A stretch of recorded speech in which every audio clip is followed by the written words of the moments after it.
Hey, welcome back to Emotional Mojo. The NFL calls him the gutsiest player due to his ability to play through the pain. He's a former Pro Football Hall of Famer, and now he's helping others with head injuries. Welcome, LA Rams Hall of Fame defensive end, Jack Youngblood, and co-founder of the Jack Youngblood Center for NeuroEnhancement, Dave Allen. You two, thank you for coming in and being on our show.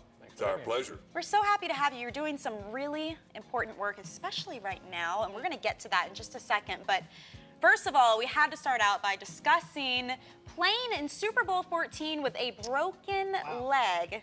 How is that possible? Yes. Can we please just mention that for a second? It was not very pretty. Okay. It was not. I broke it in the divisional playoff and decided, I was the captain of the football team, and if I'm going to try to help my football team win. Yeah. We'd been there. We'd been to the NFC Championship game four times, and had the door shut in our face.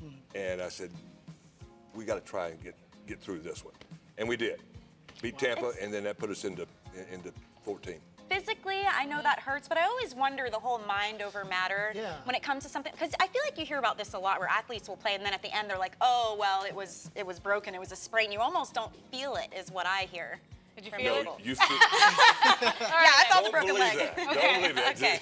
We felt it. Okay. It was like a knife stabbing every time you took a step. Goodness gracious. Well, listen, now that you're retired, you're committed to helping people with concussion issues, athletes of all ages. We're talking veterans, accident victims, and you and Dave have teamed up together. What was the inspiration for this project? Dave is the reason I'm sitting here with you today. Okay. I was having some issues with concussions. Played the game for 20 years. I was going to have a couple of concussions, and felt myself slipping off the edge. And Dave introduced me to his program, and it turned my life around. So tell us about it, Dave. Tell us a little bit about it. Sure. It's a comprehensive approach. Integrative neuroenhancement is the process. So we're incorporating brain mapping, measuring the brainwave activities, finding out what areas are hyperactive and aren't quite so active, taking a look at the nutrition to make sure that the gut's producing neurotransmitters appropriately.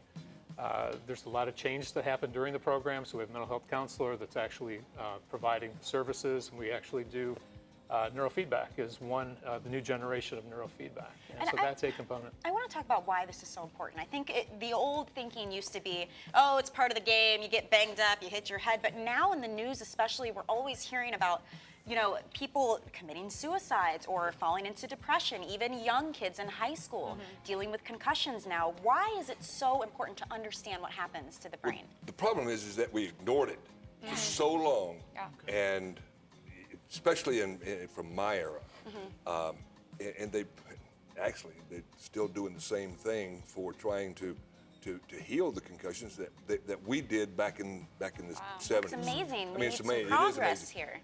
And the concussions have never been addressed. The issues have never been addressed. They just don't do anything with the symptoms. We have a solution for the symptoms of concussion. Now, is there a way that this can be preventative as well as also corrective, or is it just on the latter end?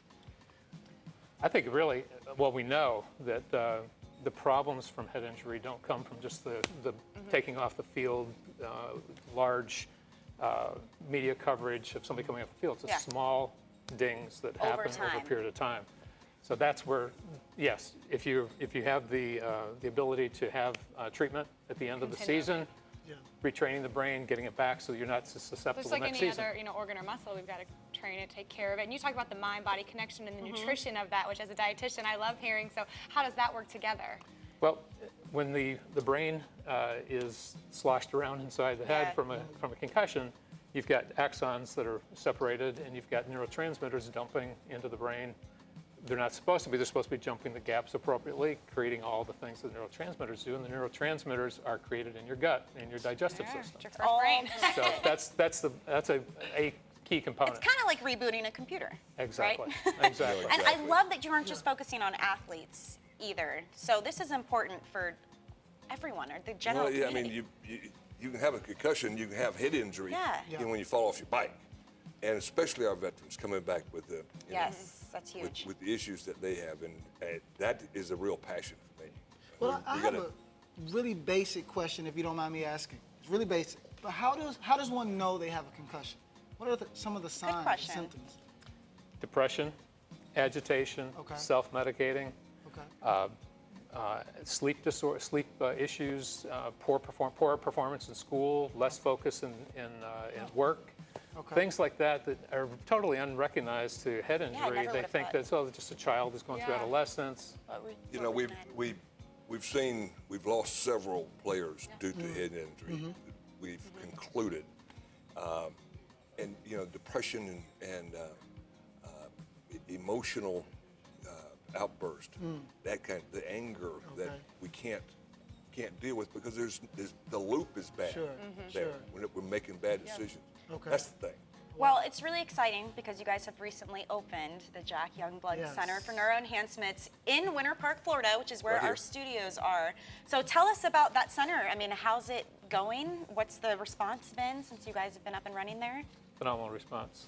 We've got a number of folks from the NFL that are taking a look at it. Oh, yeah? Yeah, we got retired players here, and we'll have some coming from Tampa too, I believe. Amazing. So that they can be treated. It's necessary. Yeah. And then we've gone to the high schools in the counties. It's good. And, You're spreading the word. because it needs to be in every locker room. It needs to be accessible to every kid who plays contact sports. I agree. Well, you guys are doing some great work, and we're happy we could help you spread the word about it. So thank you. And if you guys want more information, you can visit jycne.com and get more information there. Would you guys like to play a game of yes or no with us? Because you're on the couch, so you kind of have to. Yes. I'm just going to give you a sign. The answer to that question. We're going to ask first some question is yes, questions, wanna play. and then you're just going to give your opinion, and What we'll are the rules chit-chat. here? You Just answer no yes rules. or you No answer rules. no. No rules. Okay, check this out. We've been challenging you guys on the show to pay it forward, so take a look at this. A new idea making the rounds in education circles. It's called Pay It Forward Tuition.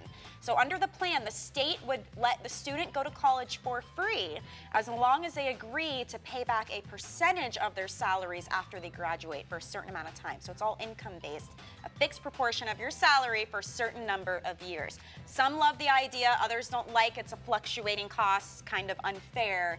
Would you have taken advantage of a Pay It Forward tuition if this had been offered to you as a college student?